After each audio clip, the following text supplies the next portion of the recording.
On a scrap of volcanic rock in the middle of the Pacific, there exists a language that no human being alive can read.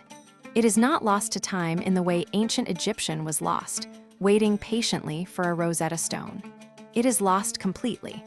The last men who understood it took their knowledge into the grave, and they took it with them for a reason that will make your blood run cold. This is the story of Rongorongo, the wooden script of Easter Island, a writing system born in total isolation, silenced by disease and slavery, and left as an eternal puzzle carved into wood that may never speak again.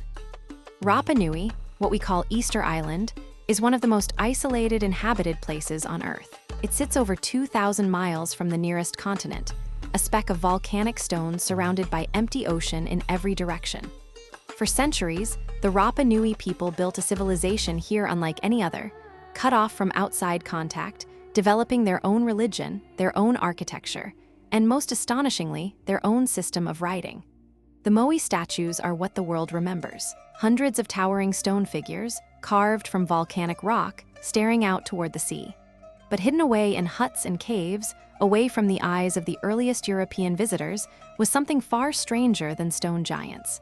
Wooden tablets, covered edge to edge in tiny carved glyphs, arranged in careful rows. A script, a written language, invented seemingly from nothing, without contact from any other literate culture on the planet. Writing has only been independently invented a handful of times in human history. Sumer, Egypt, China, Mesoamerica. And it seems this tiny island of a few thousand people, floating alone in the Pacific. The outside world first learned of these tablets in 1864, when a French missionary named Eugene Iraud arrived on the island. He described houses filled with wooden boards and staffs, covered in strange characters. Symbols of animals, plants, geometric shapes, and figures unlike anything else known to writing systems around the globe. He sent word back to Europe. Scholars were electrified. Here, potentially, was proof of an entirely unknown branch of human intellectual achievement. The tablets became known as Rongorongo, meaning roughly to recite or chant out. The glyphs were carved in a technique called reverse boustrafeddin, meaning the reader had to rotate the tablet 180 degrees at the end of every single line. Read a line left to right, turn the tablet upside down, read the next line, turn it again. No other writing system on Earth is known to have used this method. It is, in its structure alone, utterly unique.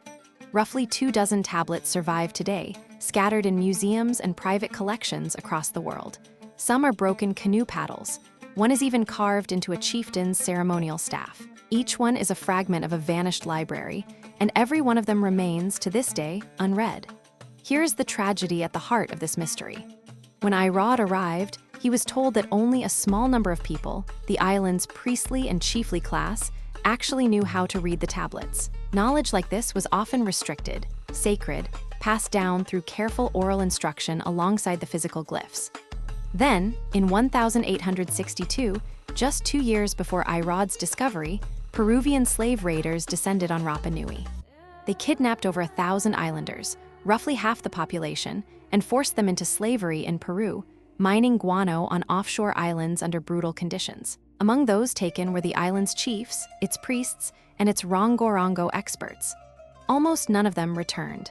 Disease, exhaustion, and violence killed nearly all of them within a few years. When a handful of survivors were eventually repatriated, they brought smallpox back with them, igniting an epidemic that tore through the remaining population. By the 1870, the number of islanders had collapsed from an estimated several thousand to a few hundred. An entire intellectual tradition, an entire class of trained readers, was annihilated in less than 2 decades. By the time later missionaries and researchers tried to find someone who could actually translate the tablets, it was too late. A few elderly islanders claimed partial knowledge, offering fragmentary interpretations that scholars later found inconsistent and unreliable, more recitation of memorized chants than genuine reading of the symbols. The key had been lost. Not gradually, not through the slow forgetting of centuries, but violently within a single human generation. For over a century and a half, linguists, anthropologists, and codebreakers have tried to crack Rongorongo. Some have compared it to genuine writing systems, arguing the glyphs represent actual language, encoding the sounds and grammar of the old Rapa Nui tongue. Others insist it may be something closer to a mnemonic device, a set of memory prompts for chants and genealogies rather than a full writing system capable of recording any sentence a speaker might wish to express. One breakthrough came from analyzing the so-called Santiago staff, a lengthy tablet believed to contain a calendar of some kind, with repeating sequences that may track lunar cycles. Other researchers have found statistical patterns suggesting genuine linguistic structure, sequences behaving the way real language behaves rather than pure decoration. This has convinced many scholars that Rongorongo is almost certainly true writing, not simply art. And yet convinced is not the same as decoded. Without a bilingual text, something like the Rosetta Stone that gave Egyptian hieroglyphs their key, there is no confirmed way to test any proposed translation. Every attempt remains an educated guess, a hypothesis without proof, because the only people who could confirm or deny any interpretation died over a century ago. Today, the surviving Rongorongo tablets sit behind glass in museums in Santiago, London, Vienna, and Rome, among other places. Tourists photograph them without understanding they are looking at one of the last truly unsolved writing systems on Earth. Not obscure, not partially translated, completely and totally silent. There is something haunting about that silence. Every other great mystery of ancient writing eventually surrendered its secrets, given enough time, enough scholars, enough luck.